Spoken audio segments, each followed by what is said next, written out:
सो है viewers, let's talk about different memory management schemes. तो हमारे पास बहुत तरह की मेमोरी मैनेजमेंट स्कीम्स होती है। सबसे पहले होती है single partition scheme, multi partition scheme. Multi partition में हम पढ़ेंगे फिक्स नंबर ऑफ टास्क आपको दिए जाते हैं और यहाँ पे स्टैटिक होती है ये आएंगे क्योंकि इनमें कुछ प्रॉब्लम्स आई, पेजिंग में कुछ प्रॉब्लम आई, सेगमेंटेशन में कुछ प्रॉब्लम आई, देन पेज सेगमेंटेशन आई। चलें, एड्रेस बाइंडिंग क्या होता है फ्रेंड्स? एड्रेस बाइंडिंग में क्या होता है? Process of converting a logical address. इसमें हमें एक लॉजिकल एड्रेस दिया जाता है सीपीयू की तरफ से कि आप इस एड्रेस पे अपना कोई भी प्रोसेस है उसको स्टोर करवा लो। बट इस लॉजिकल एड्रेस को आपको कन्वर्ट करना पड़ता है किस में? फिजिकल एड्रेस में। फिजिकल एड्रेस में क्यों कन्वर्ट करना पड़ता है? तभी आप किसी मेमोरी में उसको स्पेस दे पाते हो। ये तो लॉजिकल है, बट एक होती है मेमोरी जिसमें पड़ा होता है यहाँ पे स्टार्टिंग में ही 0 से लेके कुछ भी आप ले लो 8 तक ओएस पड़ा है, उसके बाद ये खाली है। तो इसमें कौन सी लोकेशन पे इसको भेजना है, ये लॉजिकल एड्रेस ही हम ये पेज एड्रेस बाइंडिंग से हम पता लगाते हैं कि एड्रेस बाइंडिंग की गाइस 3 टाइप्स होती हैं: compile time binding, real time binding, load time binding.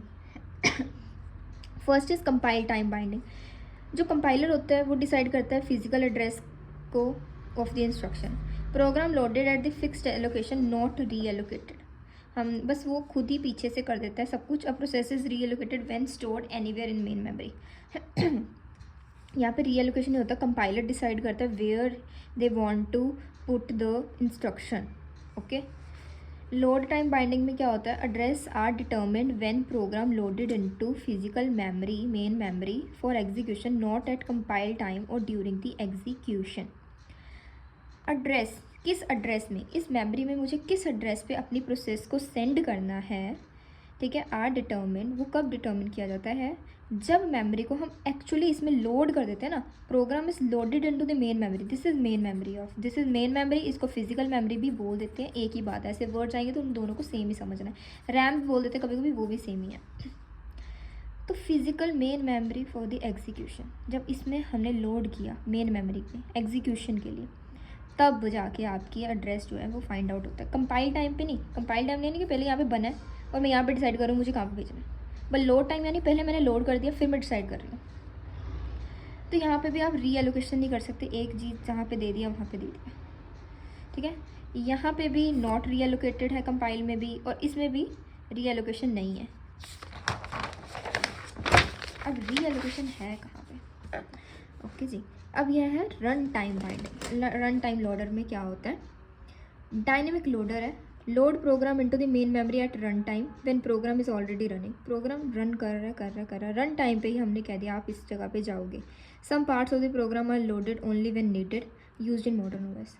यह हम मॉडर्न में यूज़ करते हैं। इसमें प्रोग्राम पूरा का पूरा प्रोग्राम नहीं डाला जाता। प्रोग्राम जब रन टाइम पे है, वो रन हो रहा है, ठीक है, एग्जीक्यूट हो रहा है, उसके थोड़े थोड़े पार्ट्स को हम मेमोरी में लोड करते हैं। That is your run time loader.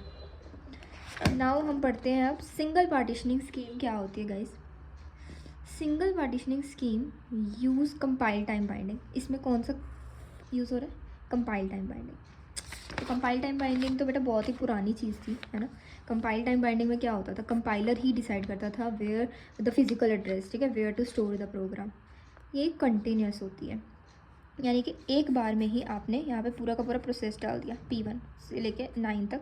ऊपर मान लो आपका OS है, यहाँ पे 18 डाल दिया, कुछ भी डाल दिया मैंने, ये पूरी कंटिन्यूस है, ठीक है, एक ब्लॉक में पड़ा है। यहाँ पे कोई ऐसा नहीं है कि मेरे P1 का आधा हिस्सा यहाँ पे, P1 का मतलब कंटिन्यूस है। उसके आगे भी अगर मैंने किसी को ऐड करना होगा वो उसके नीचे कंटिन्यूस फॉर्म में ही आएगा। Divide main memory into 2 parts. इसमें बेसिकली 2 पार्ट्स होते हैं मेन मेमोरी के। One is fixed part for the operating system. देखो ये OS के लिए ये फिक्स्ड पार्ट बनाया जाता है, and rest of the part जो होता है वो यूज़र प्रोसेसेस के लिए होता है। कंटिन्यूस है, P1 के बाद P2 ऐसे कंटिन्यूस फॉर्म में आता जाएगा। मल्टी प्रोग्रामिंग यहाँ पे अलाउड नहीं होती because only one process can be loaded in the main memory at a time. Okay. So यहाँ पे आप बहुत सारी प्रोसेसेस को एक बार में नहीं डाल सकते। पहले ये वाली P0 यहाँ पे अगर डली हुई तो वो एग्जीक्यूट होगी, वो बाहर निकलेगी, फिर P1 अंदर जाएगी, फिर P1 अगर एग्जीक्यूट होगी फिर P2 जाएगी। तो मैंने जैसे बोला ना कंटिन्यूस, इसके नीचे नीचे वो ऐसा नहीं होता, सॉरी, उसमें एक ही होता है ये space. High wastage of space. अगर मान लो ये मेरी यहाँ पे स्पेस ये 0 से लेके 8 तक है, और 8 से बाद ये है मान लो 16 तक, मतलब 8 KB है ये, मेरी प्रोसेस है ये 1 KB की, ठीक है, मेरी प्रोसेस है ये 1 KB की, तो क्या होगा यहाँ पे OS है और ये मान लो 8 KB था ना ये स्पेस, तो इसमें से बस इतनी ही यूज़ हुई है, ये बहुत सारी यहाँ पे वेस्ट हो गई। तो very much internal fragmentation, external नहीं होती इसमें। एक्सटर्नल क्या होती है ना गाइस, एक्सटर्नल इंटरनल फ्रेगमेंटेशन का आपको पता होना चाहिए पहले। तो let me tell you internal and external में क्या होता है। ये आपका, ठीक है, मेन मेमोरी है, ये आपका OS है। मान लो यहाँ पे ऐसे ऐसे कुछ बने हुए हैं, प्रोसेसेस पड़ी हैं। पहले तो हम सिंगल की बात कर रहे थे ना, चलो इसकी भी बात कर ही सकते थे वैसे ही। यहाँ पे OS है और सिंगल में क्या होता है, मेरी कोई प्रोसेस आई, वो यहाँ पे 8 से 16 KB है ना, वो 2 KB की थी, बस इतना ही भरा गया, बाकी जो रेस्ट 6 KB है ये होगी वेस्ट। ये होती है इंटरनल फ्रेगमेंटेशन। आगे जाके हम जब पढ़ेंगे ना, आपका क्या बोलते हैं वो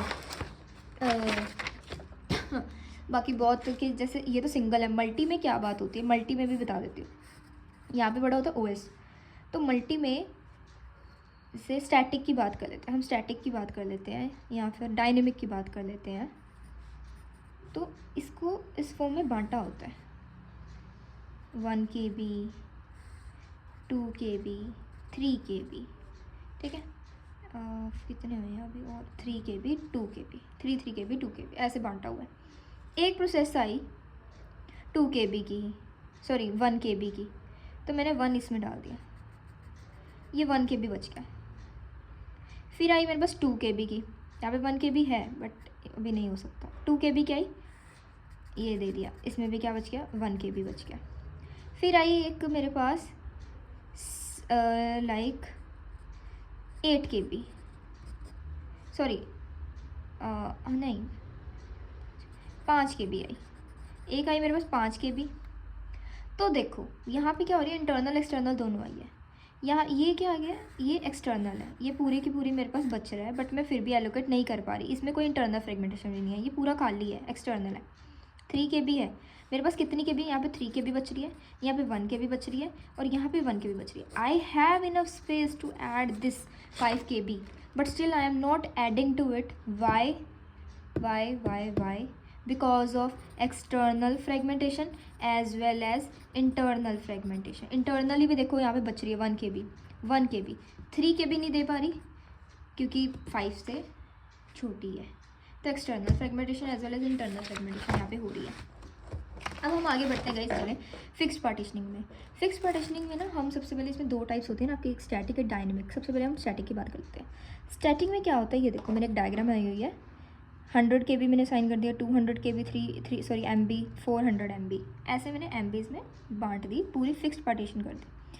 फिक्स्ड नंबर ऑफ ब्लॉक्स मैंने फिक्स कर दिए कि यहाँ पे 1 2 3 4 ब्लॉक्स हैं, ये साइज़ के हैं। Each partition 1 process at a time, हर एक प्रोसेस में एक प्रोसेस आ रही है। बट यहाँ पे क्या हो रहा था, यहाँ पे एक प्रोसेस ही आ रही थी, यहाँ पे पार्टीशन कर दी तो 4 प्रोसेसेस एक बार में आ रही है। तो ये मल्टी प्रोग्रामिंग के अंडर आपका आता है, ठीक है। तो multi processes can reside in the main memory. Issue क्या है यहाँ पे, इशू है यहाँ पे इंटरनल फ्रेगमेंटेशन का। इंटरनल फ्रेगमेंटेशन यानी कि प्रोसेसेस जो है ना, यहाँ पे मान लो ये मैंने स्पेस छोड़ी हुई थी सारी की सारी 200 MB की थी, बट यहाँ पे मान 100 MB ही आई, तो 100 तो मेरी बर्बाद होगी ना। तो small unused spaces small processes की वजह से अनयूज्ड स्पेसेस बढ़ रही हैं। स्पेस ज़्यादा है बट सामान सिर्फ इतना ही पड़ा है। और यहाँ पे एक कंडीशन है कि ये मैंने जिस प्रोसेस को दे दिया मान लो P0 को, तो P0 ही एक पार्टीशन में आएगी। ये जो खाली बचा है ना, इसमें कोई और नहीं आ सकता, चाहे P प्रोसेस इतना हो या वो मान लो 10 MB का हो, 10 इतना सा भी हो, तो भी ये कोई और प्रोसेस नहीं यूज़ कर सकती। This is called internal fragmentation which happen in fixed partitioning. Now multi-programming with variable number of tasks. It is dynamic. Okay, let's talk about dynamically जो हम multi partitioning करते हैं. Now we are talking about multi partition scheme with variable number of task। तो हम देखेंगे कि आपका variable का क्या साइज़ है, उस हिसाब से हम उसको पूरी स्पेस देंगे। देखो इंटरनल फ्रेगमेंटेशन क्यों हो रही थी, क्योंकि मैंने उनको फिक्स्ड पार्टीशन की थी। ये 200 का है, ये 100 का है, ये 400 का है, या मान लो ये 50 का है। इसमें आती है 40, 200 में आती है मेरी 100, इसमें आती है मान लो मेरी 30। तो बहुत ज़्यादा स्पेसेस ये जो है ये छूट रही थी, ठीक है। यहाँ पे बहुत सारी ये, अब हमने क्या इसमें डायनेमिक में करना है, ये पूरा मैंने खाली डब्बा छोड़ दिया। एक बंदा आया, ही इज़ सेइंग कि मुझे 200 चाहिए, तो मैं उसी टाइम केक काटूंगी। यहाँ पे मैंने पहले पीसेस कर दिए थे तो वेस्टेज हो रही थी। अब मैं कह रही हूँ कि आप आएँ सर, मुझे बताएं आपको कितना खाना है, आपको कितने का चाहिए। मैं पहले कटिंग करके नहीं रखूँगी, अब आप बताएंगे अच्छा आपको 10 का चाहिए, लो 10 का। हाँ जी आपको कितने का चाहिए, 200 का चाहिए, ये लो 200 का। तो मैं उस हिसाब से, देखो अब कुछ बचेगा, अब कुछ भी नहीं बचेगा। इंटरनल फ्रेगमेंटेशन तो नहीं हो रही, बट डायनेमिक में एक प्रॉब्लम है, वो है एक्सटर्नल फ्रेगमेंटेशन। चले पढ़ते हैं वो कैसी है। यहाँ पे फिक्स नंबर ऑफ पार्टीशंस नहीं होती। मेमोरी डायनेमिकली डिवाइड होती है into different size as per processes need. Location is allocated.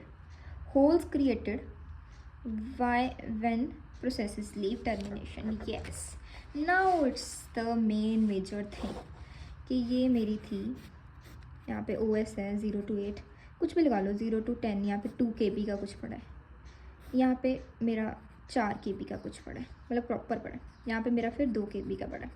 अब ये प्रोसेसेस ऐसे तो नहीं है कि ये मेन मेमोरी में पड़ी रहेंगी, ये कभी ना कभी तो जाएंगी ना। when they leave this 2 KB will left as 2 KB, ठीक है। यहाँ पे ये स्पेस देखो फिर से फिक्स तो आएगी है ना, फिक्स्ड पार्टीशन तो हो ही गई। अब हमने पहली बार तो कटिंग कर दी, जब वो छोड़ेगा जब अपनी स्पेस को, वो तो उसी हिसाब से रहेगी ना 2 KB।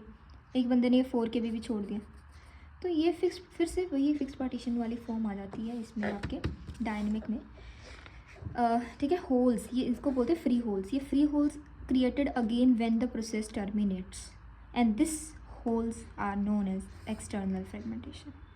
ओके, इंटरनली नहीं हो रही, इसके अंदर नहीं हो रही, डब्बों के अंदर नहीं हो रही, बट पूरे के पूरे ये अगर आप मेमोरी को देखें, इसमें एक्सटर्नली, इस डब्बों से बाहर, ये पूरा डब्बा ही नहीं कोई ले पा रहा। क्यों नहीं ले पा रहा?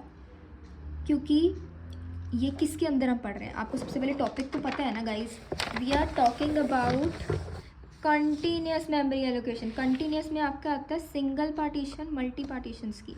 तो multi partition come under continuous. Continuous means यहाँ पे P0 है, उसके बाद P1 है, उसके बाद P2 है, बट हमने देखा P1 छोड़ गया, P2 छोड़ गया। अब आती है P3। Can P3 come before P2? As it is continuous, then P3 must come under P2. So can you see, space is there but still the process is not taking it. This is called external fragmentation. Okay, यहाँ पे internally नहीं कुछ हो रहा, externally हो रहा है, तो जिसकी वजह से आपका वही होता है external fragmentation. Continuous memory allocation चाहिए इनको, you can't put in between. We are having enough space but still can not allocate a process, this is external fragmentation, ठीक है। अब हम इनको resolve. Hello guys, in single partitioning we were talking about that we have to the CPU give us a logical address and we have to convert it into physical address so that we can allocate the process in the memory. So what is there, the CPU ने एक generate किया logical address, and जो भी वो logical address होगा that should be greater than equal to 0, ठीक है। That should be greater than equal to 0. If it is yes, then we will plus base address and we get the physical address. If it is not, then it is get trapped, it will not run. Why logical address should be greater than equal to 0? For the security purpose. For the security purpose. अगर ये नहीं होगा तो मान लो base address आपका यहाँ पे क्या था, बेस एड्रेस मान लो आपका ये 1000 है, कि 1000 नहीं सॉरी 999 है, 999 है, ये 0 से लेके 99 तक आपका पड़ा ना OS, तो ये 999 है बेस एड्रेस। सो अगर 999 में मैं प्लस करती हूँ कुछ नेगेटिव नंबर, लाइक तभी बोला ना ग्रेटर देन 0, लेस देन 0 क्या होता है, नेगेटिव नंबर्स होते हैं, मैंने नेगेटिव नंबर को ऐड किया तो what I get this. If I place a instruction, give a instruction this physical address 999, can you see your OS resides from 0 to 999 and at 9998 it will interrupt the security, the privacy of OS or other process. If it is 999, अगर हम इसमें 0 add करते हैं कोई issue नहीं है, क्योंकि यहाँ पे ये एंड होता है, तो इससे हम अगला प्रोसेस शुरू कर सकते हैं। That is why it is said. Okay, base address में शायद 99 नहीं होगा, मान लो अब ये बेस एड्रेस 699 आ गया, तो 699 में आपको कुछ नेगेटिव नंबर नहीं प्लस करना है, क्योंकि वो उस पिछली प्रोसेस के अंदर घुस जाएगा और उसकी सिक्योरिटी को इंटरप्ट करेगा। Thank you guys.